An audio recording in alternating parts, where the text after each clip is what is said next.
राधे राधे भक्तजनों, आज आप सुनेंगे जगन्नाथ भगवान और माता लक्ष्मी की व्रत कथा। मंदिरों की मान्यता और प्रसिद्धि की यह वजह है, जहाँ पर चिंता होती है तो दूसरी ओर इन मंदिरों का खजाना लोगों को अपनी ओर आकर्षित करता रहा है। मंदिर का खजाना मंदिर के आध्यात्मिक और सांस्कृतिक भाव में चार चांद लगाता है और लोगों के मन में उस मंदिर में स्थापित देवता की पौराणिक शक्ति के प्रति विश्वास भी जगता है।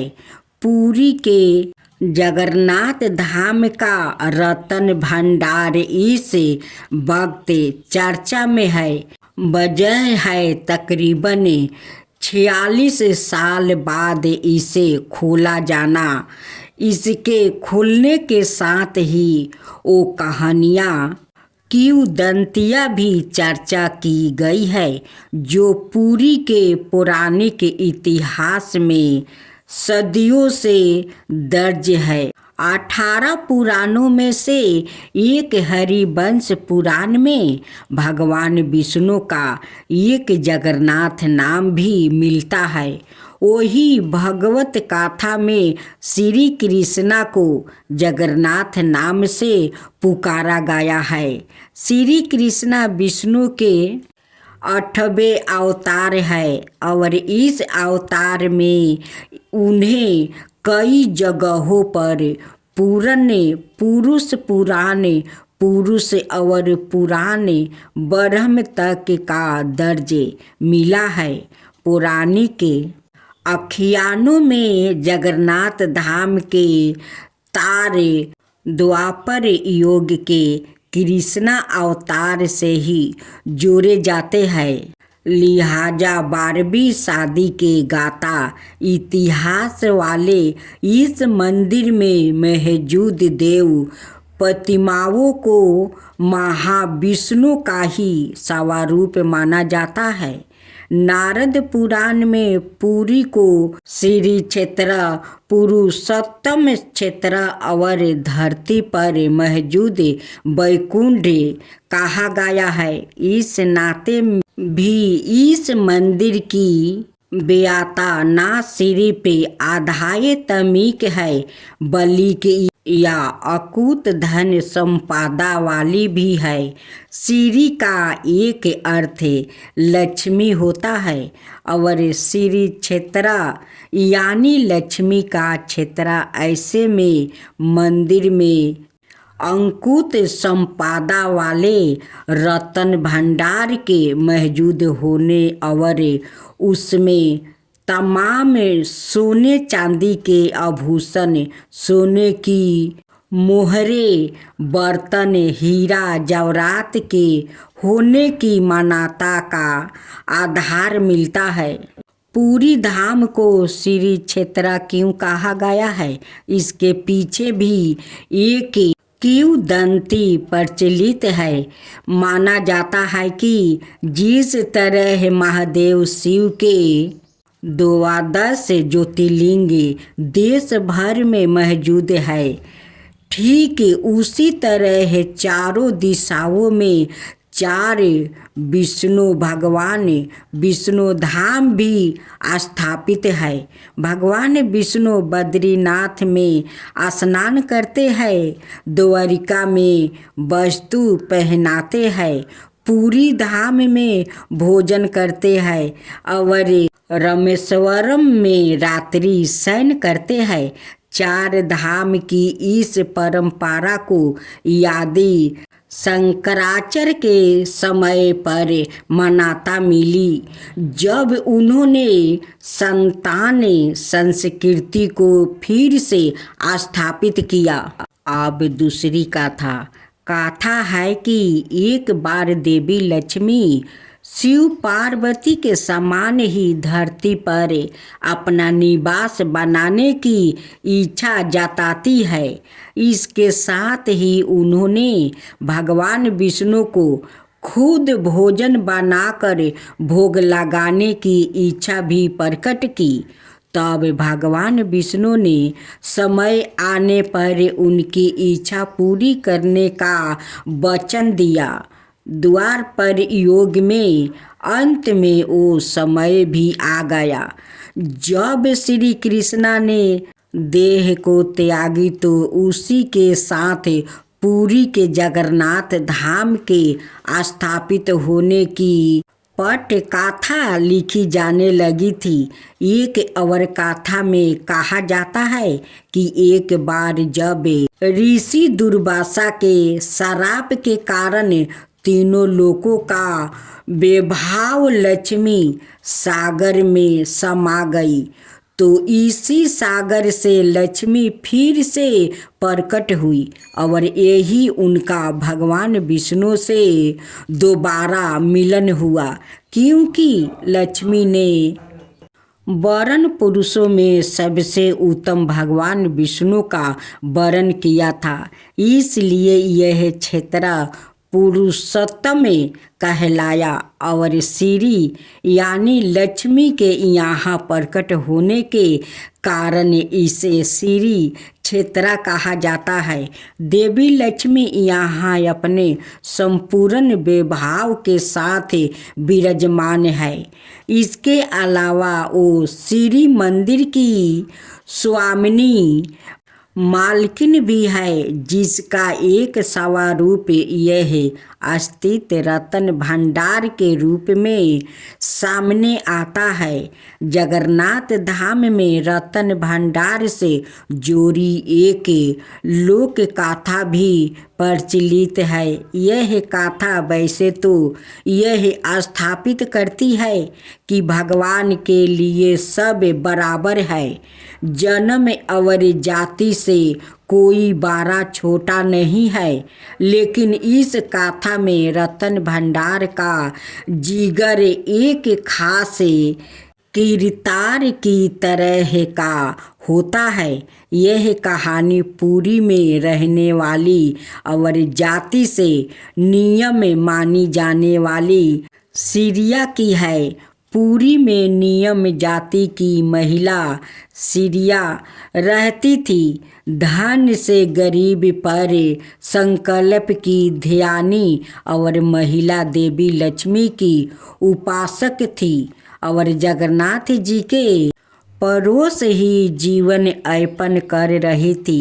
एक बार उसकी इच्छा हुई कि वो देवी का कठिन अष्टलक्ष्मी व्रत करे, पर उसे व्रत की विधि नहीं पाता था। एक दिन वो रास्ते पर झाड़ू लगा रही थी कि इस दौरान उसे एक पुजारी मिला, जिससे वो व्रत की विधि पूछना चाहती थी, लेकिन उन्होंने स्त्रियों को तुरंत मना कर दिया। अब तीसरा अध्याय सुने। इस तरह स्त्रियां जहाँ भी व्रत विधि पूछती थी, लोग उसे दुदुकार देते थे। एक दिन भूख प्यास की मारी स्त्रियां व्रत की विधि पूछने के लिए भटक रही थी और इसी बीच एक चक्कर खा कर गिर पड़ी और उसके सिर से खून निकल आया। अपने भक्त की सच्ची श्रद्धा और दुख देखकर जगन्नाथ इतना दुखी हुआ कि उनकी भी प्रतिमा से खून निकल आया। पर पुजारियों और सेवक ने यह देखा तो घबरा गया और पूरी में हाहाकार मच गया। यह बात राजा तक भी पहुंची तो वो समझ गया कि जरूर कहीं घोर पाप हुआ है और भगवान श्री मंदिर छोड़कर चले गए हैं।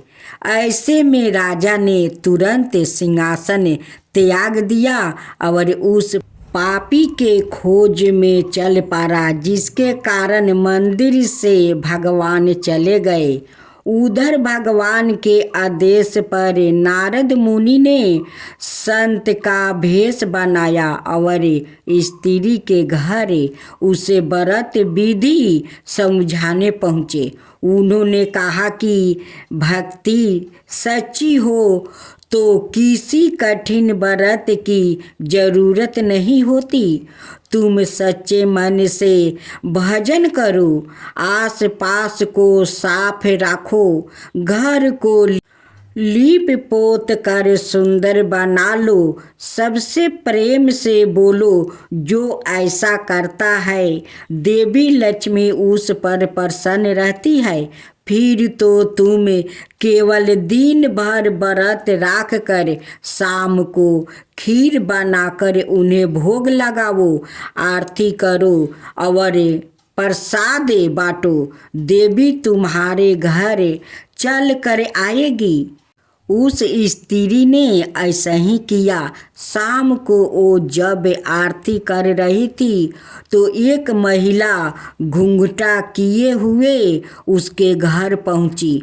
लोगों की भीड़ के बीच उसने स्त्रिया को प्रसाद चढ़ाने के लिए एक पोटली दी। स्त्री ने उस महिला को खीर का प्रसाद दिया। खीर खाने के दौरान महिला के चेहरे से घूंघटा हट गया और जब स्त्री की नजर उस पर पड़ी तो सुध बुध खो बैठी। स्त्री को जब सुधि आई तब तक सभी लोग जा चुके थे। उसने महिला द्वार दी गई पोटली खोल कर देखी तो उसमें रतन, हीरे, सोना, चांदी निकले। स्त्री समझ गई कि माँ लक्ष्मी ने उस पर कृपा कर दिया है, लेकिन भगवान जगन्नाथ को तो अभी यह खेल कुछ और लंबा खेलना था। अब जब देवी लक्ष्मी स्त्री के घर से लौटी और श्री मंदिर में प्रवेश करने लगी तो बलभद्रा नाराज हो गया। उन्होंने कहा कि लक्ष्मी ने एक छोटी जाति वाली के घर जाकर श्री मंदिर का अपमान किया है। उसने वहाँ का प्रसाद भी खाया और अब वो प्रसाद हमें खिलाकर हमें भी भ्रष्ट करना चाहती है। बलभद्रा ने जगन्नाथ जी को आदेश दिया कि लक्ष्मी से रतन भंडार की चाबी ले ले और उन्हें श्री मंदिर से निकाल दिया जाए। उधर जब देवी लक्ष्मी ने यह सब सुना तो वो क्रोधित हो गई और कहा कि ठीक है, अब मैं यहाँ नहीं रहूँगी, लेकिन आप दोनों को श्राप देती हूँ कि जब तक आप किसी नियम के हाथ से भोजन नहीं कर लेते आपका भी भरण पोषण नहीं होगा। लक्ष्मी के जाते ही श्री मंदिर श्रीहीन हो गया, रतन भंडार खाली हो गया। महल की चौखटों, दरवाजों और पलंग में दीमकें लग गई, अनाज जर गया, कपड़े फट गई और यहाँ तक कि मंदिर व्यवस्था ही चौपट हो गई। अब जगन्नाथ और बलभद्रा खाने को तरस गया।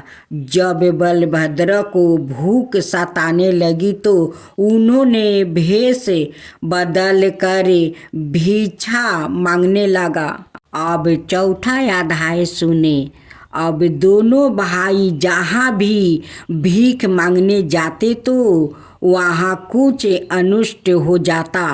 बना हुआ भोजन खराब हो जाता, दाल में पानी गिर जाता, भात जल जाता, कहीं पर जाते तो चूल्हा ही नहीं जल पाता और कहीं कहीं तो कोई द्वार ही नहीं खुलता था। इस तरह भूखे प्यासे भटकते हुए दोनों भाइयों ने 12 बरस गुजार दिया, लेकिन ना उन्हें जल मिला और ना अन्न। इसी तरह भटकते भटकते वो एक बार समुंदर तट पर पहुँचे। उन्हें वहाँ एक भवन में वैदिक मंत्र सुनाई दिया। बलभद्र ने एक सेवका से पूछा कि क्या यहाँ कोई यज्ञ हुआ है? क्या अब प्रसाद भोजन भी मिलेगा?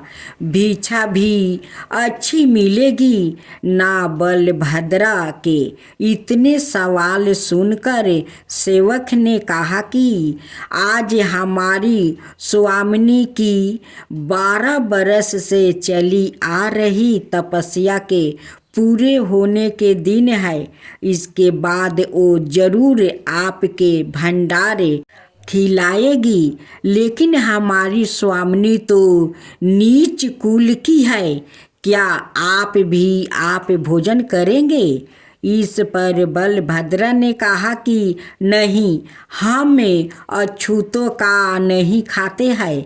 अच्छा सुनो, अपनी मालकिन से कह दो कि हमें समग्रही मंगवा दे, हम खुद बना लेंगे। स्वामिनी जी जो खुद ही लक्ष्मी थी, उन्होंने समग्रही तो भेज दी, लेकिन अग्नि देव को आदेश दिया कि वो चूल्हा ना जलाने दे, सिर्फ धुआं ही करते रहे।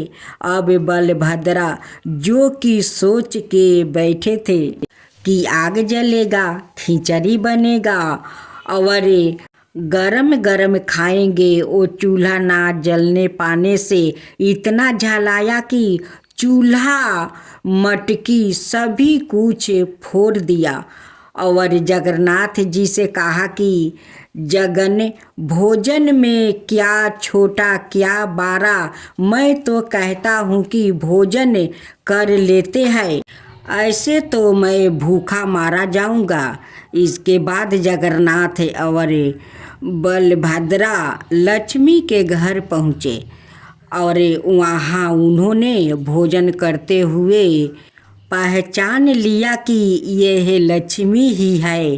वो लक्ष्मी को सामान सहित श्री मंदिर ले आए और इस तरह पूरी से भेदभाव भी मिटा दिया। लक्ष्मी के आने से श्री मंदिर का वैभव लौट आया और रत्न भंडार फिर से भर गया।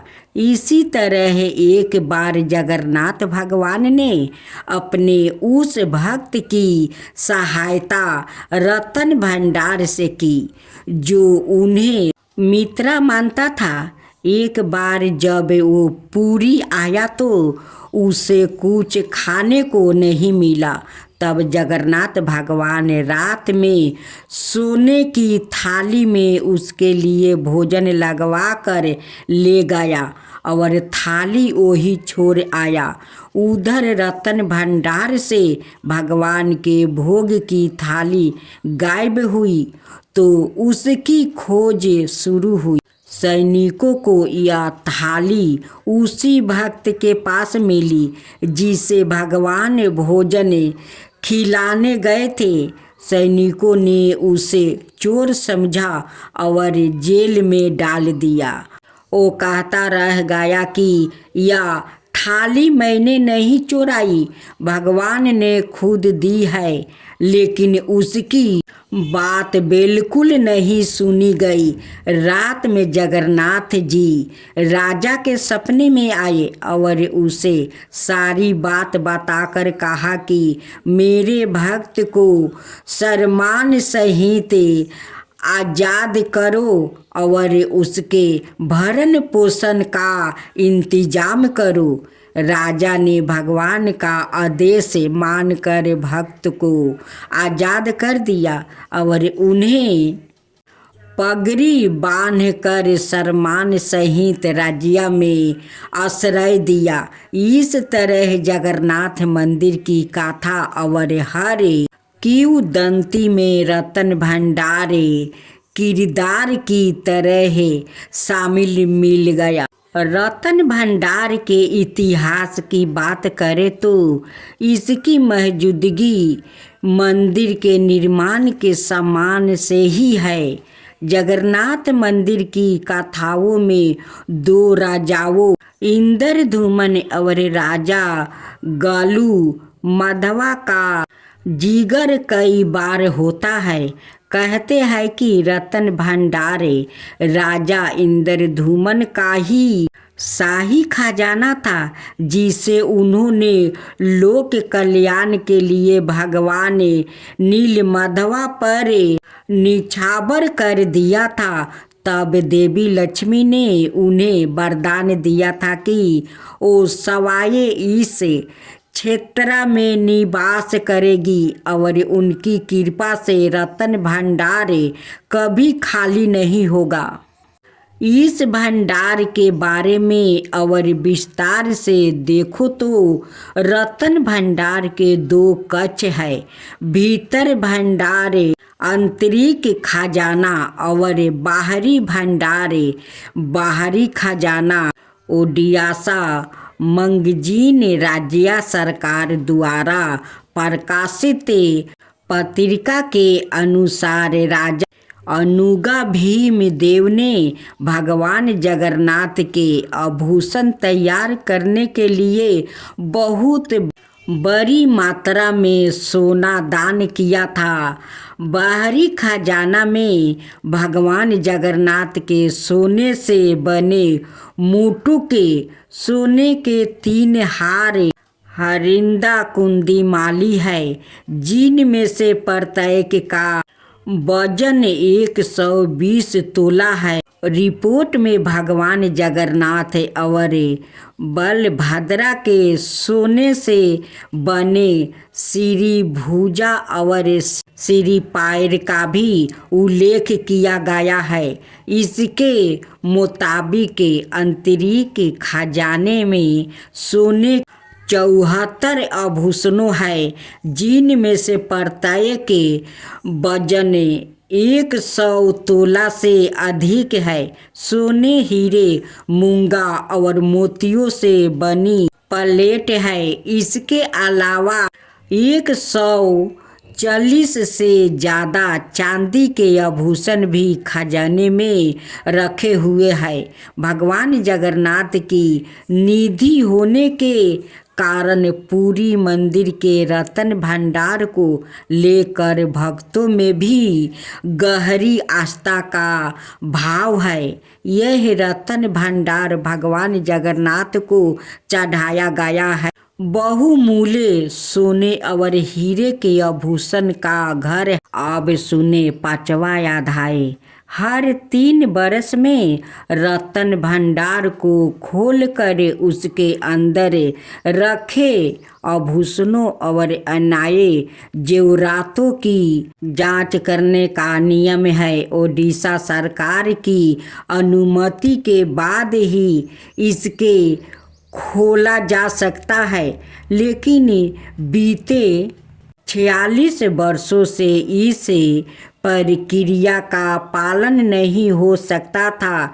इसके लिए लंबी कानूनी लड़ाई लड़नी आर्कियोलॉजिकल सर्वे ऑफ इंडिया के आग्रह पर साल 2018 में ओडिशा हाई कोर्ट ने राज्य सरकार को निरीक्षण के लिए पूरी जगन्नाथ मंदिर का रतन भंडार खोलने की अनुमति देने का निश्चय दे दिया था, लेकिन ओडिशा सरकार की ओर से कहा गया कि रतन भंडार की चाबी नहीं मिल रही। पूरी जगन्नाथ मंदिर का रतन भंडार लूटने के लिए 15 बार आक्रमण हुआ। पहली बार 145 में और आखिरी बार 173 में मोहम्मद की द्वारा मंदिर पर हमला किया गया था। राधे राधे भक्तजनों, आज आप सुनेंगे बहुत सुंदर बिहारी जी की कथा। एक राजा ने भगवान कृष्णा का एक मंदिर बनवाया और पूजा के लिए एक पुजेरी को लगा दिया। पुजेरी बड़े भाव से बिहारी जी की सेवा करने लगा। भगवान की पूजा अर्चना और सेवा टहल करते पुजेरी की उम्र बीत गई। राजा रोज एक फूलों की माला सेवक के हाथ से भेजा करता था। पुजेरी वो माला बिहारी जी को पहना देता था। जब राजा दर्शन करने आते तो पुजेरी वो माला बिहारी जी की गले से उतार कर राजा को पहना देता था। यह रोज का नियम था। एक दिन राजा किसी वजह से मंदिर नहीं जा सका। उसने एक सेवक से कहा, माला लेकर मंदिर जाओ और पुजेरी से कहना आज मैं नहीं आ पाऊंगा। सेवक ने जाकर माला पुजेरी को दे दिया और बता दिया कि आज महाराज का इंतजार ना करे। सेवक आपस आ गया। पुजेरी ने माला बिहारी जी को पहना दिया।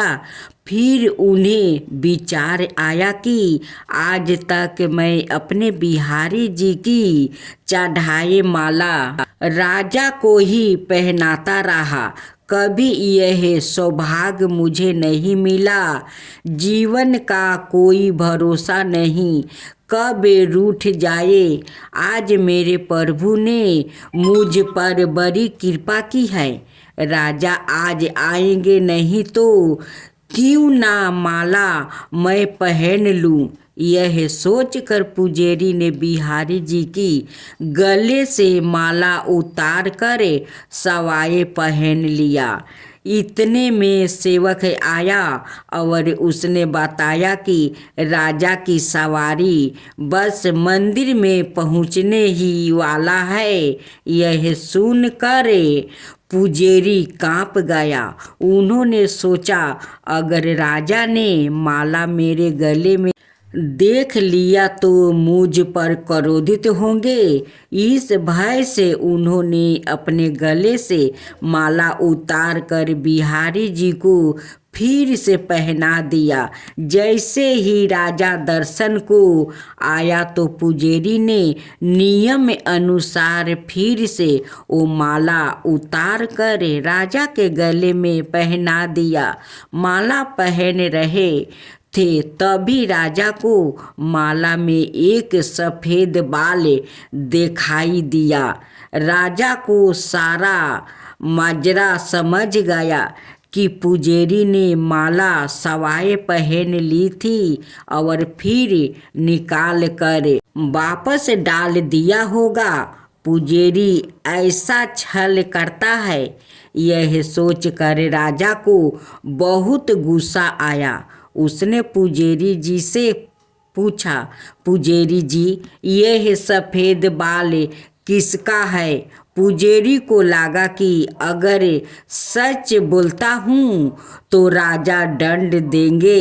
इसलिए जान बचाने के लिए पुजेरी ने कहा, महाराज यह सफ़ेद बाल तो बिहारी जी का है। अब तो राजा गुस्से से आग बबूला हो गया कि यह पुजेरी झूठ पर झूठ बोले जा रहा है। भाला बिहारी जी की बाल भी कहीं सफ़ेद होते हैं। राजा ने कहा, पुजेरी अगर यह सफ़ेद बाल बिहारी जी का है तो सुबह श्रृंगार के समय मैं आऊँगा और देखूँगा कि बिहारी जी की बाल सफ़ेद है या काले। अगर बिहारी जी की बाल काले निकले तो आपको फांसी हो जाएगी।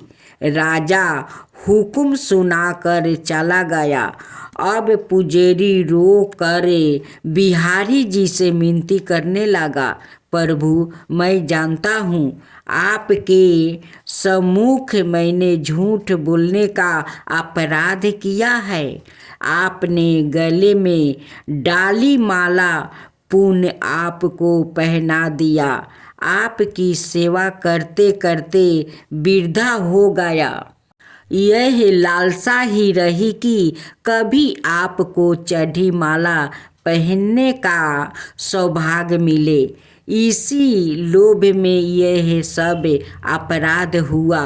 मेरे ठाकुर जी, पहली बार यह लोभ हुआ है और ऐसी विपत्ति आ पड़ी है।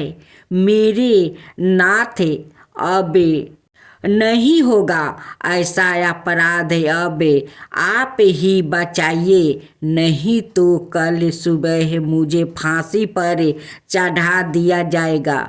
पुजारी सारी रात रोते रहे। सुबह होते ही राजा मंदिर में आ गया। उसने कहा कि आज प्रभु का श्रृंगार ओ सवाई करेगा। इतना कहकर राजा ने जैसे ही मुकुट हटाया तो हैरान रह गया। बिहारी जी की सारे बाल सफ़ेद थे। राजा को लगा पुजारी ने जान बचाने के लिए बिहारी जी की बाल रंग दिया होगा।